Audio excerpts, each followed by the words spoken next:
In the beginning, God created. Let's pause there.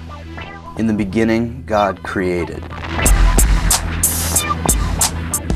He didn't give a sermon. He didn't pray. He didn't hold a Bible study. He didn't have a denominational meeting or draft a constitution. He didn't study. He didn't have a leadership meeting, and he didn't seek the board's approval. And he definitely didn't create a purpose statement.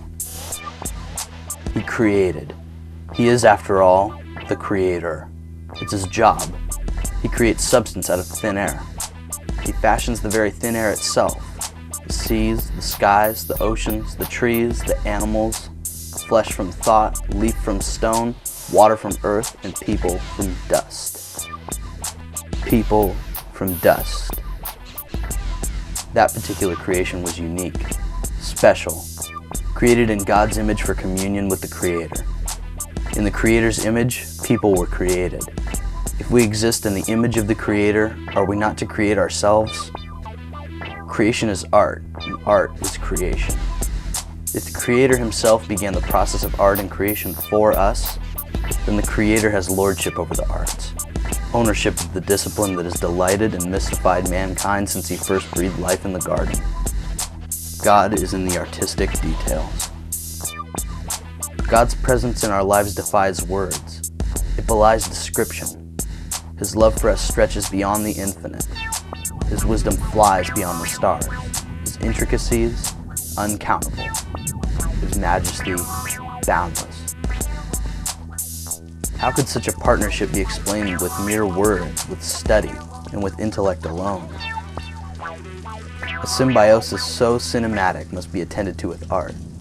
The expression that leaps beyond the explained, seeps deeper than the folds of the mind, delights the understanding, and speaks into the spirit and the heart. Somewhere, somehow, God's people lost the ability to represent Him and commune with Him artistically. Today, we've lost much of the color of our relationships with God. We live in a gray world of dogma, tradition, and linear pathways to faith. MasterCard, American Express, not Discover, they take a little too much out.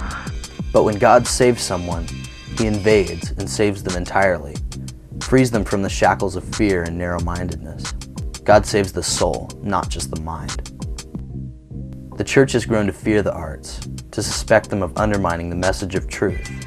Ironic that often the arts are the very vehicle by which the road of faith is traveled. Art is really a personal reflection by the artist, inhabited by something bigger than the artist himself that the world has given many names. Inspiration, motivation, the muse. We know the true muse, God the Creator, who is the life force of art and beauty. If art is the artist's personality coupled with God's creativity, then it's a perfect illustration with which to show others the poetry and reality of the life of faith. For it's in human relationships where we can truly describe and explain the partnership with God that we enjoy.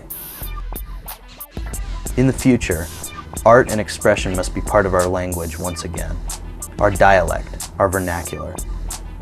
If the church is ever to communicate the truth of the gospel, then art must be at the forefront of that dialogue, for it speaks without words and reasons without rules. In attempting to explain the unexplainable, then art must be there to fill in the spaces where dogma, tradition, and religion fall short. Not just as classical representations of an ageless God, but as evolving, emerging expressions of an infinite Creator who loves His creations and longs for them to know Him more deeply. For in art, the Creator speaks. In art, the Creator creates. In the beginning, God created, and it never ceased.